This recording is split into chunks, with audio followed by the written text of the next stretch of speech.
Welcome to my short story presentation on Lather and Nothing Else by Hernando Tellez. A brief summary of the story.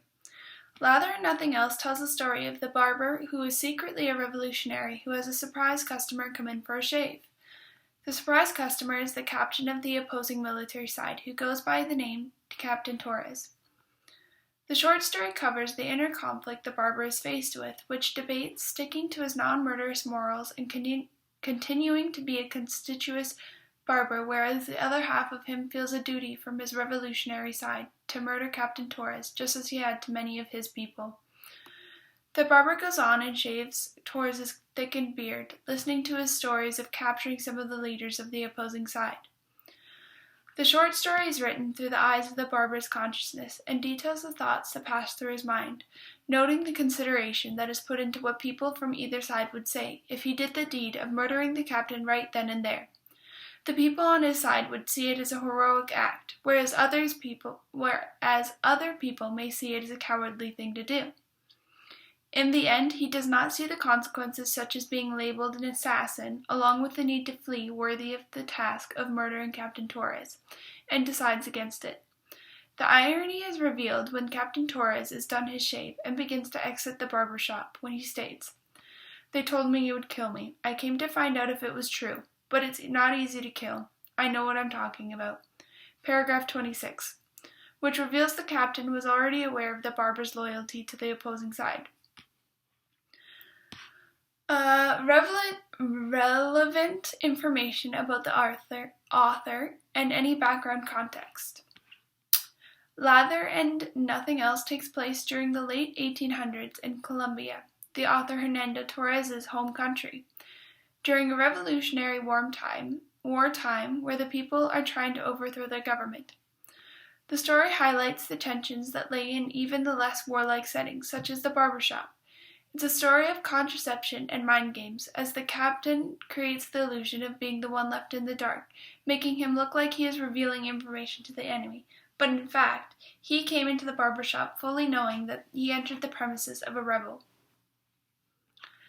The story setting, it's set in Colombia during a revolutionary wartime and focuses on the tensions between the military forces and the revolutionaries trying to overthrow the government. But the story itself takes place in the barbershop, and the tensions of the world outside of the barbershop are shown to the barber and Captain Torres. Characters in the short story: obviously the barber. The story is told through the barber's subconsciousness, and his name is never revealed. He has seen the captain before from the previous rebel slaughter show that was put in the schoolyard for the townspeople to see. He is secretly a revolutionary and struggles in an internal battle throughout the story. He seems like a simple man who is a good barber and does not agree with murder, which is shown when he says, "But I don't want to be a murderer," in paragraph 24. He is a calculated man, which is proven through his lengthy internal debate on whether to kill the captain or not. He takes many different aspects into account, but decides to keep his hands clean and prioritizes his job as the barber over his duties as a revolutionary. Captain Torres. He is the antagonist in the story and a leader in the opposing military force. He is not opposed to murder and takes pride in the killings and tortures of the revolutionaries. He comes off as calm and tough, which is said by the barber in paragraph 18. He is a tranquil man who has not given thought to what he will do to his prisoners this evening. He has a very large ego, which is proven through his storytelling of the killings and pride taken in telling the barber about him and his men's rounding of 14 rebels, along with the limited revealing of guilt when talking about the mutilating of the rebels' bodies. Revealing that he is aware of the barber being a rebel shows that Torres is a fan of playing mind games. Plot of the story begins with the exposition. The story starts with an officer of the sort walking into the barber shop whom the barber knows and tenses at the recognition of him walking in. The rising action. The officer asks for a shave and goes on to tell the stories of the capturing of rebels that had been done the night before, and what some of his plans were for the coming night with the ones captured. The barber joined into the conversation through some questions such as, how many, and agreed that the rebels would have been scared after the last hanging done in the schoolyard for everyone to see. Shortly after, the barber subconsciously reveals the name of the officer to the reader. His name is Captain Torres. The climax. The barber begins to reveal the anger in his thoughts towards the captain, which would justify murdering him right then and there. This was the closest he has ever been to the captain, and this knowledge starts the conflict that arises within the barber, and he lists off the reasons that would justify killing him with the blade he is using to rid of the facial hair. The people on his side that had been lost, and the cause itself, show up as reasons for justification of the murder. The falling action. The barber retaliates his thoughts back to the basis of him being a conscious barber who takes pride in his title as such. He goes on to reason that murdering the captain will bring consequences that won't justify the results from following through the action. He does not believe the captain is worth getting his own hands dirty with blood. He concludes that he is not a murderer and the captain is not worthy to change this. The resolution? As Captain Torres gathers his things and begins to exit the door, he turns to the barber and reveals that he was aware that the barber was a rebel and concludes that it's not easy to commit murder. He would know. The form of the short story? The use of figurative language is seldomly found in the story. The writing sticks to descriptive vocabulary with not many deeper meanings or descriptions.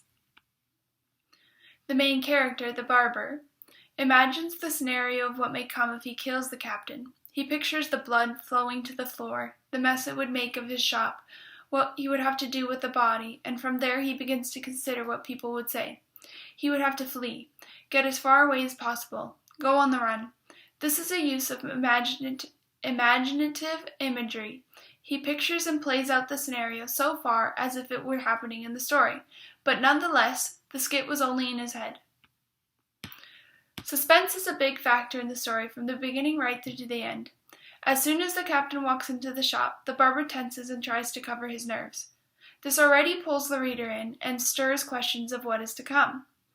The suspense gets transferred to the conflict that arises in the barber's head on whether to kill the captain now, when he is so close, or to keep his head down and honorably do his job.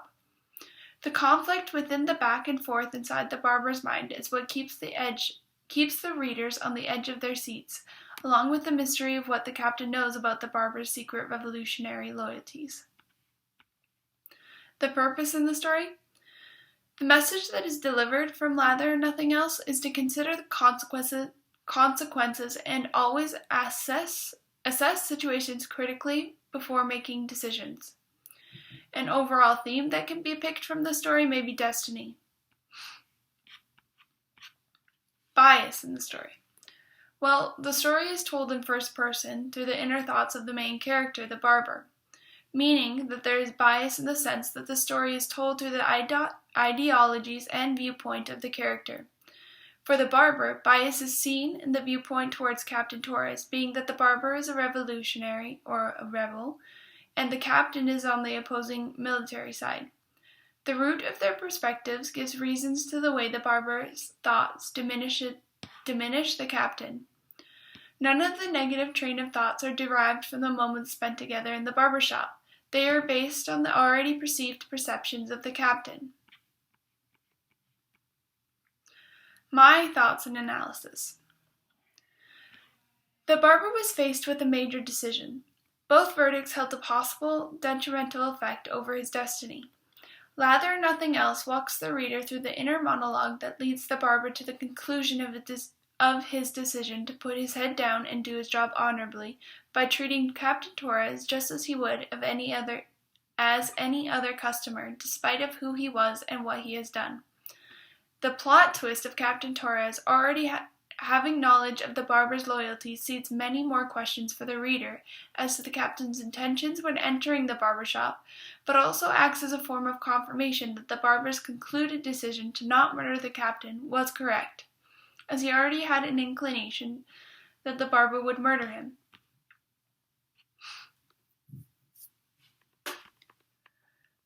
And one thing that was said in the story was by the barber when he was justifying his reasoning for not murdering the captain was, in paragraph 24, just with lather and nothing else. You're an executioner, I am only a barber. Each one to his job. That's it. Each one to his job. This portion of the monologue stuck with me because it grows the deeper meaning of the title to the story. In my interpretation, it highlights the barber making the distinction between himself and Captain Torres. Their job titles dictate certain aspects of their ideologies and morals, and put them into the jobs they have, and in turn is what gives the captain the ability to murder and restricts the barber from being able to murder. The message that appeared to me as the reader was that it is crucial to think critically about substantial decisions. A scenario where an individual has to offer service to a singular person or business which they do not agree with morally or have previous baggage is not unheard of. Although lather and nothing else brings the scenario to the level of life or death, the basic storyline of deciding between your own job integrity and personal baggage in your profession when dealing with a less than favorable customer of the sorts is something that most will have to deal with or face in their lifetime. One of my best friends, Rain, was a waiter in a restaurant called King Eddie for 3 years. One of her many stories of her working there was about having to serve the girl that her, at the time, recently ex-boyfriend cheated on her with. Yes, this sounds like it came out of a teen drama movie, but trust me, I can't make this up. When the girl, who I don't remember the name of, so we'll just call her Brianna, walked into the restaurant with 2 of her friends, Rain didn't recognize her. The breakup was still pretty recent, and Rain was still emotional about the whole cheating scandal that ended the relationship. She was aware of what Brianna looked like just through social media, but the 2 dots had not quite connected in her mind. At least not until she had brought them their drinks and was about to take their food orders. Before she approached the table, Brianna had shared some giggly whispers with her friends, clearly looking over and pointing out Rain to her 2 friends.